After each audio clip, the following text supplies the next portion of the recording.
Alright, today's update on what broke on the trailer today. These are our stand-on fenders that are allegedly bolted to the frame according to all marketing media for the manufacturer. As you can see, they've got grip tape on them so that you can stand on them to get to the rooftop tent and the awning. And you have to stand on those to climb up on the roof to deploy the tent or the awning. Well, last night when I was getting ready to put the awning out, because it looked like the rain had stopped, which it didn't, I went to stand on the fender and about fell off. I noticed it give a little bit. You can see right here, give a little bit. And I'm like, well, that's kind of odd. These things are bolted to the frame. Why are they moving? So I look down here underneath, and you'll see that there are holes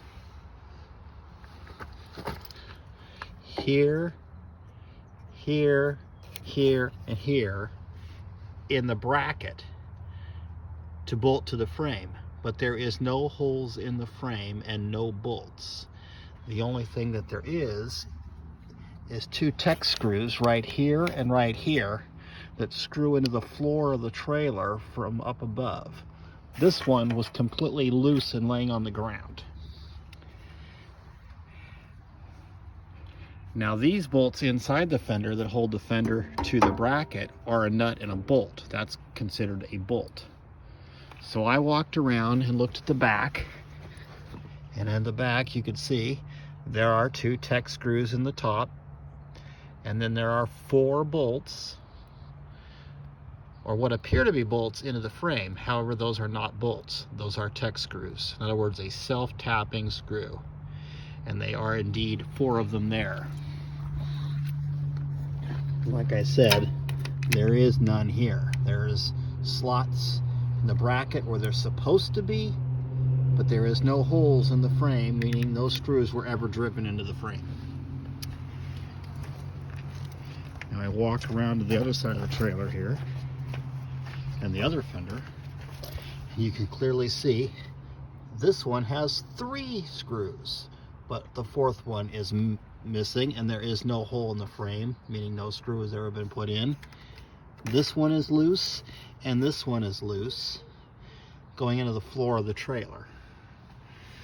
And then on the back side of the same fender, we have 4 bolts, and then another loose screw. I can almost twist that one out by hand. Jeez. This could have been a dangerous situation. Going down the road, this fender could have come off, got tangled up in the tire, caused an accident, locked a tire up. It could have come off and hit another vehicle. Or we could have been standing on these fenders trying to put the tent away or deploy the tent and fallen down and hurt ourselves. This is very, very dangerous. I have no idea why they would screw a bracket for a fender to the frame rather than drill a hole and put a nut and a bolt.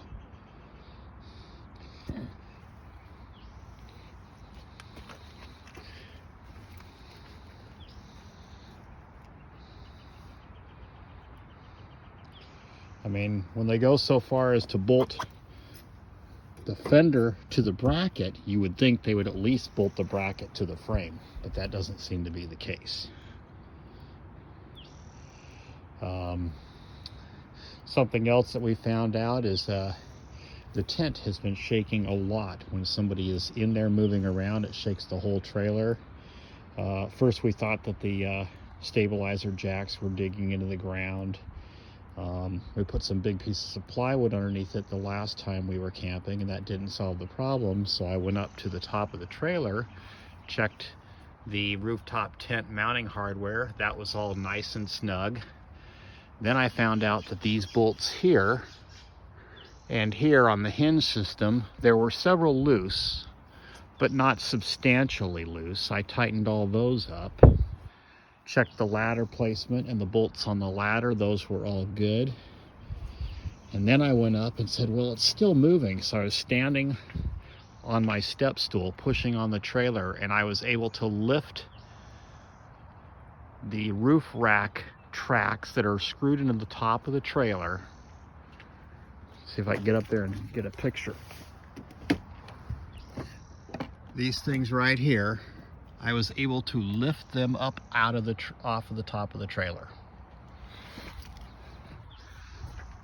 So I went to the hardware store, got some identical hardware. There was some missing, fastened it down, tightened down everything I could, and then resealed them.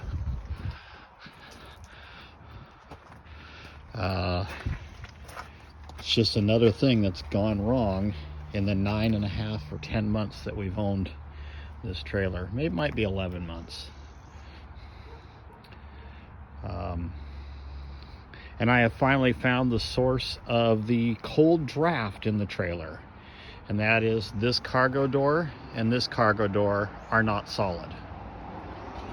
There's no insulation in them. There's no solid surface between the two layers of the cargo door. When there's light shining on it, you can see through it from the back side.